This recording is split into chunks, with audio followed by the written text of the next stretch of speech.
গ্রামের এক দম্পতি কন্যা সন্তান জন্মানোয় উৎসবের মেজাজে ভাসলেন পাড়া প্রতিবেশীরা।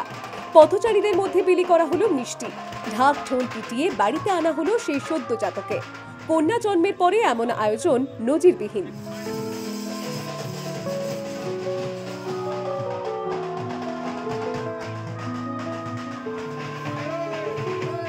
জঙ্গিপুর পুরসভার 12 নম্বর ওয়ার্ডের বাসিন্দা সুকান্ত চৌধুরী কয়েকদিন আগেই তার স্ত্রী কন্যা সন্তানের জন্ম দেন। এতে খুশিতে মাতোয়ারা হয়ে ওঠেন সুকান্ত চৌধুরীর বন্ধুবান্ধব ও আত্মীয়রা। এরপর গোটা এলাকায় মিষ্টি খাওয়ার উদ্যোগ নেন তারাই। হাসপাতাল থেকে অ্যাম্বুলেন্সে করে সন্তানকে নিয়ে ফেরার পথে মিষ্টি বিতরণ করেন সকলকে। সুকান্ত চৌধুরীর বন্ধু রাজু শেখের কথায় তারা সদ্যজাতের নাম রেখেছেন মিষ্টি।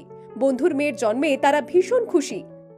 মেয়ে হলে অনেকে অনীহা দেখায়, আমরা আমাদের এই বাড়িতে মানে বন্ধুর বাড়িতে মেয়ে হওয়ায় আমরা এতটা খুশি যে তার নাম যেমন রেখেছি মিষ্টি, এবং মিষ্টি রাখার কারণেই আমরা কি করলাম, যখন ব্রিজের মুখ থেকে বাড়ি পর্যন্ত সমস্ত সাধারণ মানুষকে মিষ্টি মুখ করালাম।